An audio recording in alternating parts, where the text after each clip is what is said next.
This is the 2024 Volvo C40 Recharge rear-wheel drive. Essentially, it's a more coupe-ish version of the XC40 Recharge, which it shares a platform with.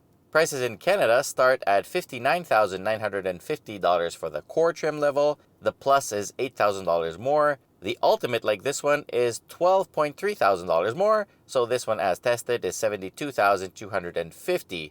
In the US, you have more options and prices start from $54,500. Now, under the hood, this one has a single motor EV at the rear. As we said, it is rear-wheel drive. The usable battery capacity is 66 kilowatt hours. It makes 248 horsepower, 310 pound-feet of torque. It will hit 100 kilometers an hour in 7.1 seconds, or 0 to 60 miles per hour in 6.5 seconds. The top speed is limited to 180 kilometers an hour, which is kind of pooey. The range is rated to 478 kilometers, or 297 miles. It supports up to 11 kilowatt AC charging. So a full charge would take about 6 hours. DC fast charging is supported up to 200 kilowatts. So a 10% to 80% charge will take about 28 minutes. Performance is more than adequate. I mean, honestly, I really enjoy this thing, and it's not the fastest thing in the world. Like, it's not a typical electric car like with explosive acceleration, but you know what?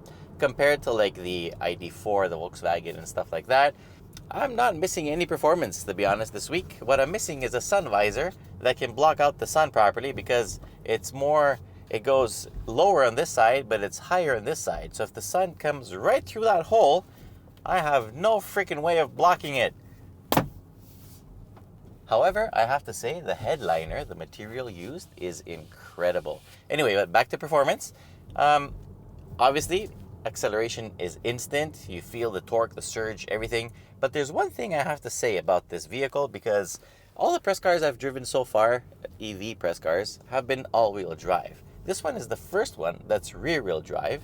And I have to say that I'm shocked to find out how much better rear-wheel drive cars are in terms of driving, because the steering is now free of any movement, like any power, right? So the wheels can exclusively focus on steering the vehicle. And you know what? It's so darty. It's so nice. The dynamics of the vehicle are so changed. It's so much nicer to have a rear-wheel drive vehicle. So don't shy away from a rear-wheel drive electric vehicle, because A, you get good range.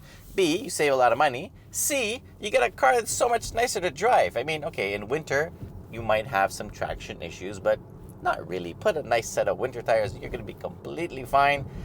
I'm loving this, the whole feel of the rear-wheel drive. It doesn't let you drift around or anything, like maybe a tiny little bit, but stability control is always on.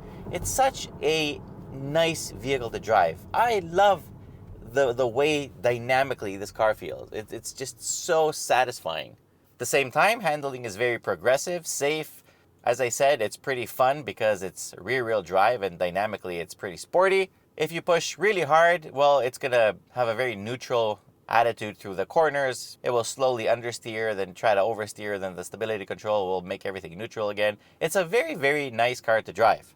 At the same time, it's also very comfortable. The suspension is very well sorted out. It's quiet. It absorbs all the imperfections with ease. Honestly, this is a very well sorted out vehicle.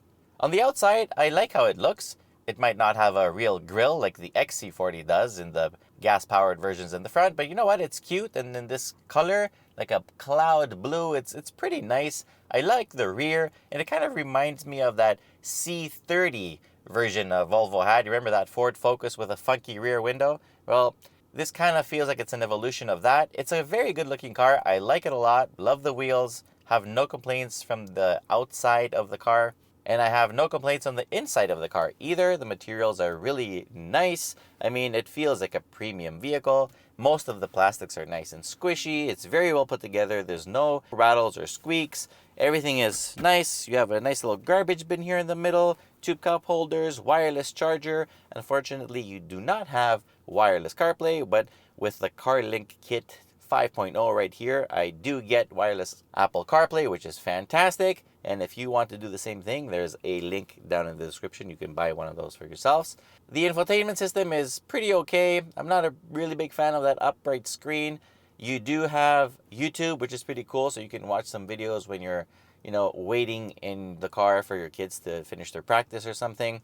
However, because the car does not have a start-stop button, so if you see it's capped off right here, the way to start the vehicle is you get inside, you press the brakes, and you shift it to drive or reverse. That's how you start the vehicle. And to power it off, you basically put it in park, you open the door, you get out, and you lock the vehicle, and then it is off. But if you want to stay in the car and wait for your kids but have it off, you have to go to the infotainment system, go under controls, then scroll all the way to the bottom, make sure the screen stays there because it's kind of finicky, and then you press power off, then you confirm power off, and then the vehicle is off without you getting out.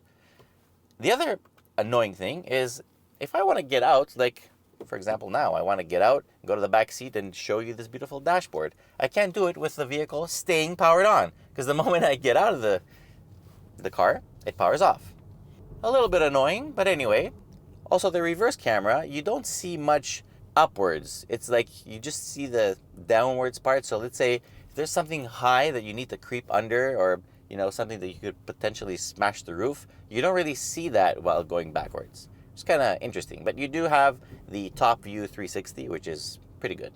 Technology wise, you also get a really nice sound system. You get heated seats, heated steering wheel. Thankfully, the rear passengers also get USB ports and heated seats and ventilation. You have a beautiful fixed glass roof, and you have really good pilot assist, which basically helps you stay in the center of the lane on the highway together with adaptive cruise. You can't let go, but it works pretty well. The instrument cluster now is also all digital. You can have the maps in the middle, Google Maps. However, you can't have Google Maps right there and navigate with Waze, for example, on CarPlay. It will do only one or the other. And I noticed sometimes the controls for CarPlay, like the next song, whatever, they weren't working. Sometimes they were. Not really sure why, but anyway. In terms of roominess, well, up here, it's really nice. I mean, the seats are extremely comfortable. I love these seats. They support the body really well. No complaints whatsoever. Driving position is fantastic. Visibility is pretty good despite the small rear window. Roominess at the back is also very good. You have good leg room, foot room, knee room, whatever. 3 passengers will sit with ease, and as I said, nice and toasty with their warmed seats.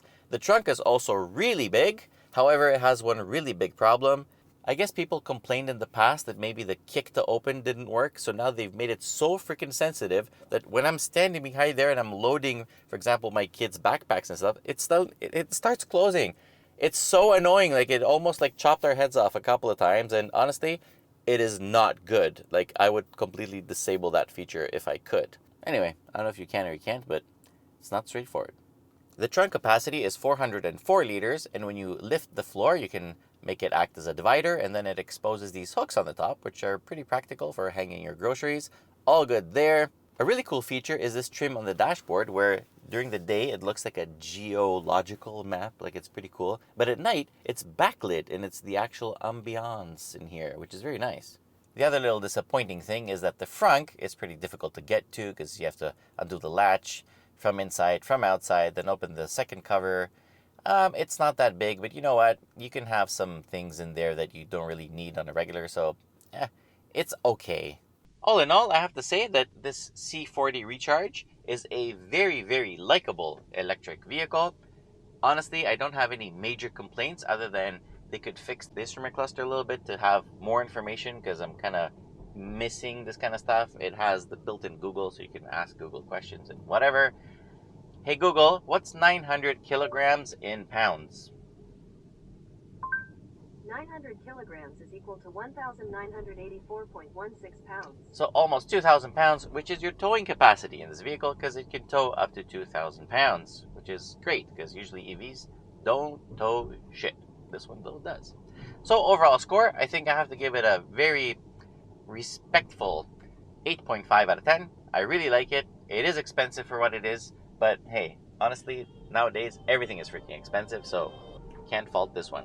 Anyway, I hope you enjoyed this video. Please remember to share it with your friends, subscribe, leave us a comment, do whatever you want. Most importantly, till next time, be well. Bye-bye. Perfect.